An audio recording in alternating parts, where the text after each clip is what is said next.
Comment éditer sa batterie, mettre tout ça en place et les bases du mix, c'est parti tout de suite.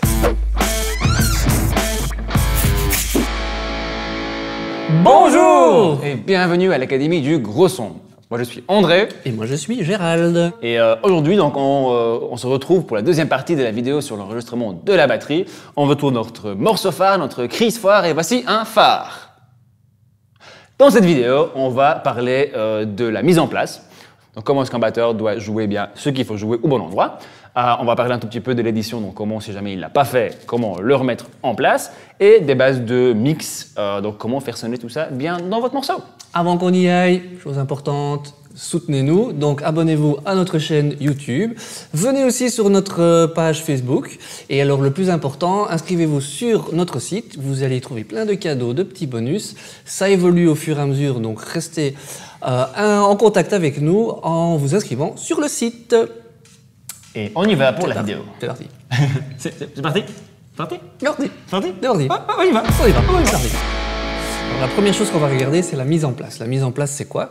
Ben voilà, vous êtes habitué à jouer en répète ou en concert, mais au studio, c'est vraiment à la loupe. Donc, on entend très très fort si on est trop ce qu'on appelle devant, c'est-à-dire vous jouez un petit peu plus vite que le clic, ou derrière, vous jouez un petit peu plus lentement, ça va coûter plus lourd. Voilà, si c'est fort marqué, ça va s'entendre. Donc, il faut s'assurer que le groove tourne bien avec ce que vous voulez dans le feeling du morceau. Donc, suffisamment derrière ou devant, que tout soit cohérent. Passons donc à l'édition. Donc, une fois que vous avez enregistré votre prise, que c'est pas tout à fait en place comme je le disais tout à l'heure, il y a plusieurs choses que vous pouvez faire pour s'assurer d'avoir le meilleur résultat possible. Première chose, on va faire ce qu'on appelle le comping, c'est-à-dire choisir les meilleures prises de tout ce que vous avez enregistré. Je préconise toujours d'enregistrer au moins 2-3 prises de tout le morceau. Ensuite, vous le passez un peu en revue et vous choisissez les meilleures parties de chaque prise. Et c'est ça votre prise finale. Okay? Donc une fois mis ensemble, là déjà vous êtes à 80% de votre edit, souvent. De manière générale, il vaut mieux réenregistrer et s'assurer d'avoir les bons feelings, les bons placements au rec, plutôt que de passer des heures à bouger des coups et essayer de les avoir bien. Donc voilà, prenez bien le temps de faire ça correctement au rec. Ici, nous avons un petit exemple. On a demandé à notre magnifique Chris de jouer pas trop droit. Bon, c'est pas facile pour lui, c'est un batteur pro du coup. C'était un peu drôle.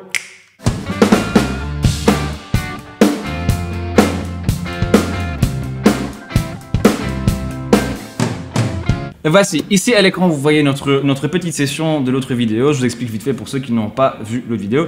Nous avons une petite batterie faite avec 4 micros. Nous avons un kick, une snare et un overhead stéréo. Alors, donc c'est la batterie qui est juste derrière nous. Hop, nous avons une petite basse, une petite guitare acoustique, 2 guitares électriques et un petit clavier dans ce petit morceau. Alors, je vous fais écouter la prise telle qu'elle est pour l'instant.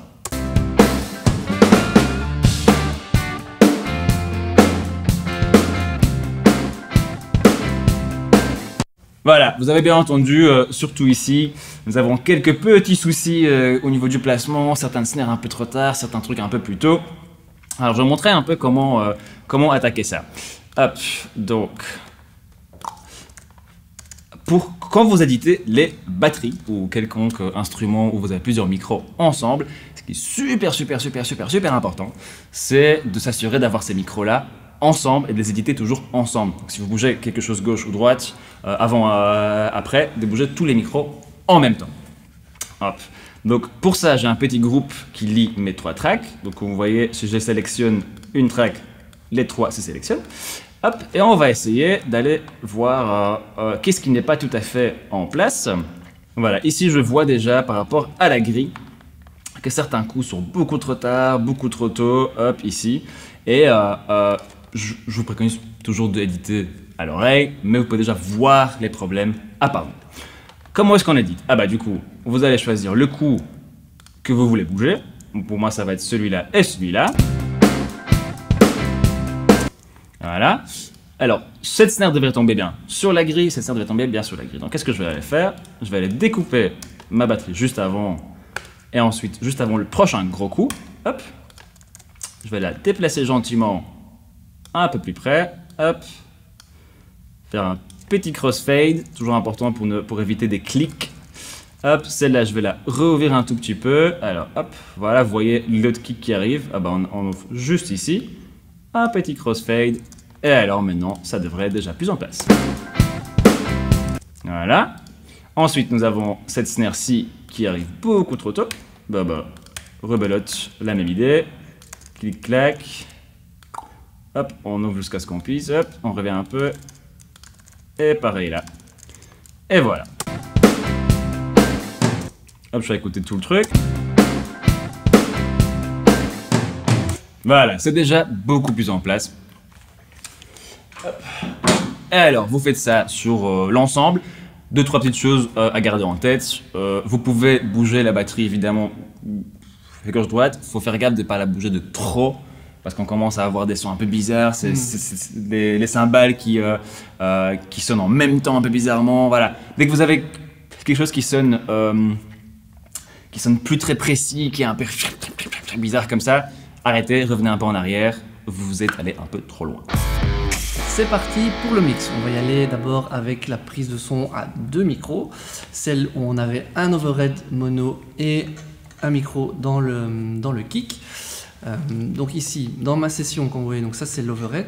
Je vais commencer par ça, c'est-à-dire que comme l'overhead reprend l'ensemble du kit, je vais voir un petit peu comment ça donne en contexte avec le morceau et voir déjà si je peux donner une image déjà cohérente au niveau du kit. Donc je vais écouter, je vais un petit peu modifier puis je vais vous expliquer ce que je fais.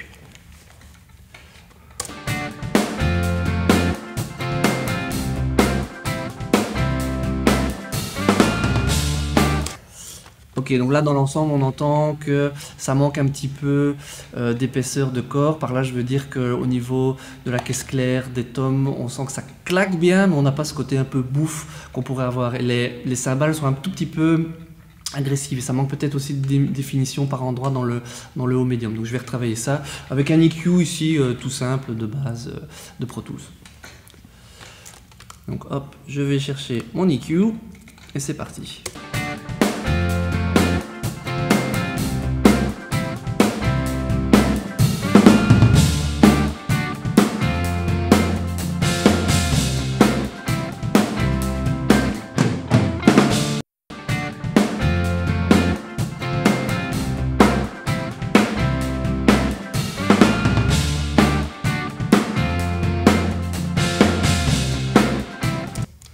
Ok, voilà.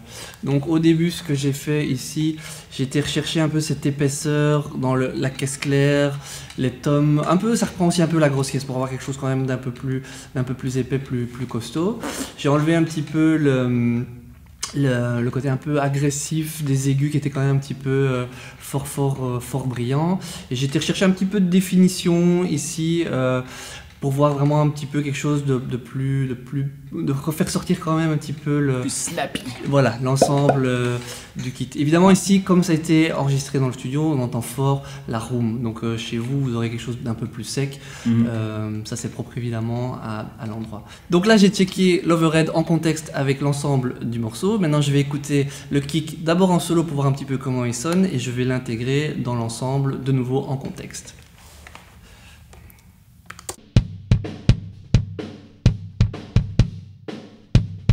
Ok, donc là tout seul, il sonne déjà pas trop mal. Je vais quand même sortir un EQ, hop, on prend celui-là. Et alors on va voir comment on peut le mettre avec le reste. D'abord je vais le balancer, trouver un niveau sympa. Et puis je vais voir si je peux lui redonner ici peut-être un peu d'attaque et un peu de rondeur. Si vous avez du mal à savoir où ça se passe exactement, on a fait un petit tableau récapitulatif avec toutes les fréquences que vous pouvez avoir en vous inscrivant sur le site. Pareil, vous avez aussi les fréquences pour ce qui est des overheads et sur l'ensemble des instruments. C'est parti!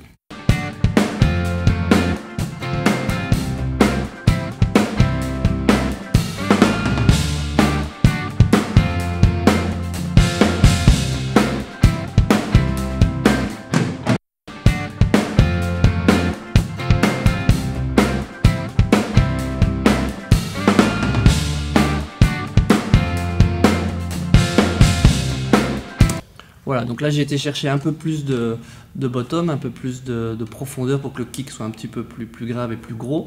Et j'ai remis un petit peu d'attaque dessus parce que voilà, je trouvais que ça collait bien à l'ambiance du morceau. Partons maintenant pour le mix des 3 pistes. Donc nous avons un kick comme dans la version juste avant. Nous avons maintenant 2 overheads. Un de ces overheads c'est exactement le même qu'avant, bien au-dessus de la batterie. Et deuxième, il a un peu de côté plus bas dans une technique qu'on appelle Glyn Jones, de Messieurs Jones, qu'il a inventé. C'est une adaptation un peu moderne de cette technique. Et donc, cette technique a ça de particulier que la balance des 2 overheads n'est pas exactement la même, c'est pas exactement le même niveau ou le même pan pour les deux pour avoir une image bien équilibrée du kit. Donc, commençons par bien équilibrer ces 2 overheads d'abord. On va les mettre en solo, ok. Hop, je vais déjà les ouvrir un tout petit peu. Voilà, pas trop large parce que c'est pas vraiment la technique pour avoir une batterie super large. Et c'est parti.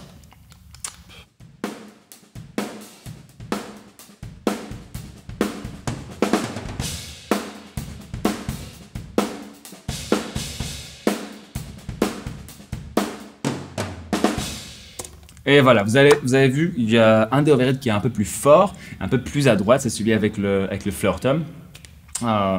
Ce que je cherche en fait, c'est d'avoir la snare bien au milieu. Et c'est là que je m'arrête au niveau du volume.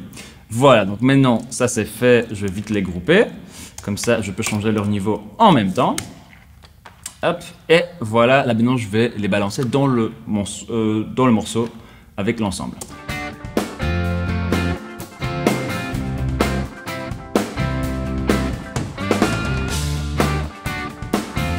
Voilà, c'est cool. Maintenant, on va vite ajouter à ça notre kick pour la balance globale.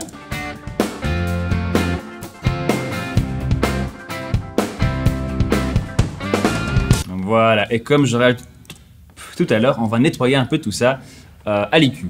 J'entends ici qu'on a un tout petit peu trop de haut médium, un tout petit peu carton. Donc je vais nettoyer un poil tout ça et faire ressortir un tout petit peu de précision sur ce overhead. Hop, si j'y arrive, voilà, hop, merci. Alors comme c'est 2 overheads qui sont placés différemment, je vais vite les écouter en solo, nettoyer ce que j'ai entendu dans l'ensemble, mais pas toucher de trop, puis faire l'autre et rechecker dans le contexte.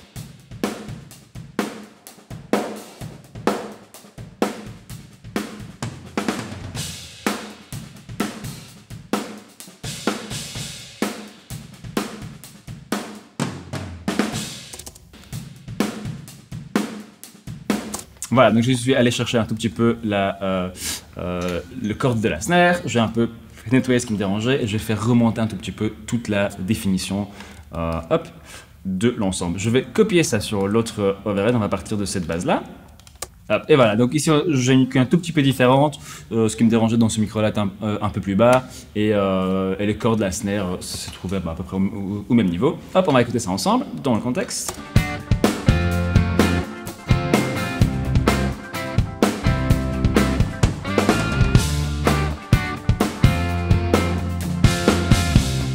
Voilà, c'est déjà un peu plus précis. Ensuite, une petite EQ sur le kick. Hop, si vous l'écoutez en solo, ça fait ça. Pour moi, ça fait un peu pop pop pop, qui me dérange un tout petit peu. Je vais enlever ça tout de suite.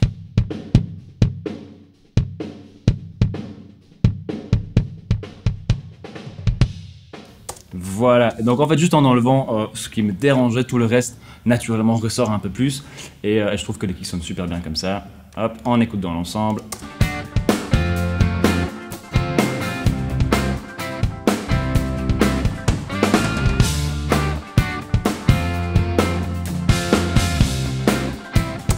Et voilà, notre batterie est donc un tout petit peu nettoyée, un peu balancée et on est bon pour l'instant.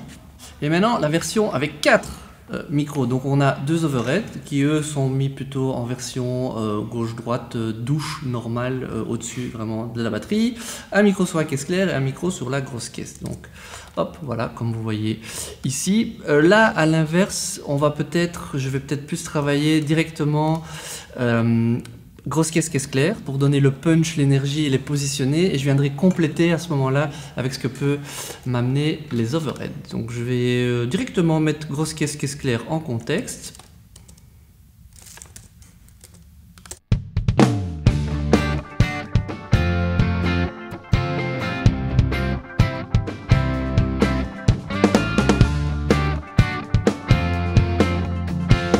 Ok, cool. Voilà, je les ai juste balancés pour avoir un petit peu l'énergie pour donner le punch. Et maintenant, je vais voir ce que ça donne avec les overheads.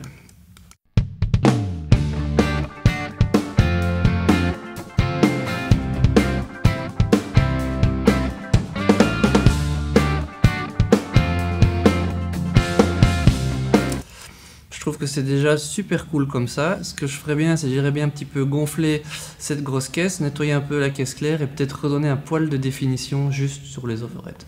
Je vais commencer par ça, donc remettre un peu de définition sur les overheads.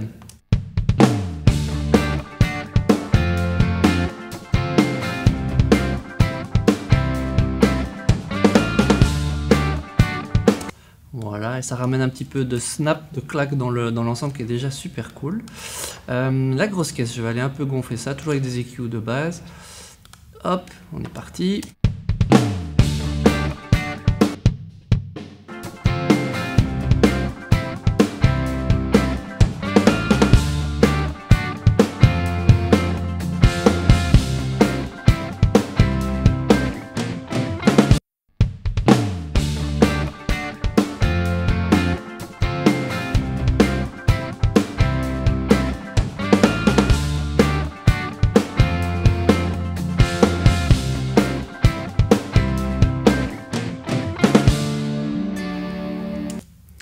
Ok, je me rends compte que la partie où on utilise les tomes sont quand même un petit peu en retrait, donc je vais voir si avec les overheads je peux peut-être déjà aller les chercher un peu plus, parce qu'ils sont un petit peu plus loin du coup, ça doit être par ici. Bon, ça c'est sur la caisse claire, c'est à la fin en fait. Voilà. Si je suis allé rechercher un petit peu ça.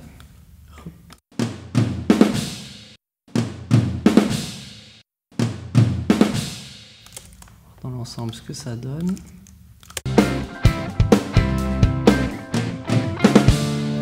Je pense qu'en vrai, je ferais même peut-être une petite automation, peut-être les booster un petit peu, voir si c'est jouable. Voilà, on récupère un peu de room avec, mais c'est cool, c'est sympa. Et alors, la caisse claire, maintenant dans tout ça. Je vais juste la rendre un petit peu plus épaisse, lui redonner un petit peu de corps.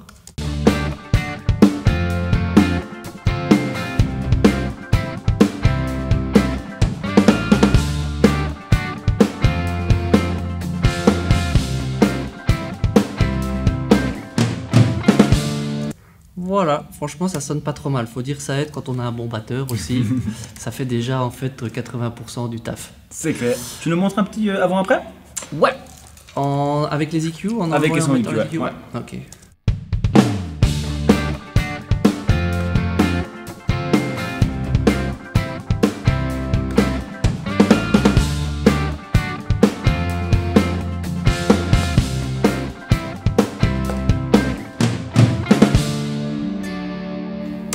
Voilà. C'est bien cool ça. Ça y est, vous savez tout sur comment faire avec 2, 3 ou 4 micros de façon simple et efficace pour enregistrer vos batteries à la maison. On va vous donner un petit lien dans la description où vous pouvez aller chercher tous les stems pour faire joujou avec tout ça, comparer de nouveau la technique de 3 à 4. Amusez-vous bien avec ça. Alors aujourd'hui, on ne s'abonne pas chez nous. Si, faites-le. On va plutôt aller chez Chris Drums. Qui nous a fait le grand plaisir de jouer ces magnifiques batteries et aussi de les jouer mal pour qu'on puisse les éditer. Pas facile ça. Donc vous trouverez le lien vers son YouTube juste dans la description et ici. En attendant, téléchargez les stems, jouez un peu avec ça, dites-nous dans les commentaires qu'est-ce que vous en avez pensé, qu'est-ce qui en ressort, qu'est-ce que vous préférez et voilà, faites de la musique. Et faites de la musique.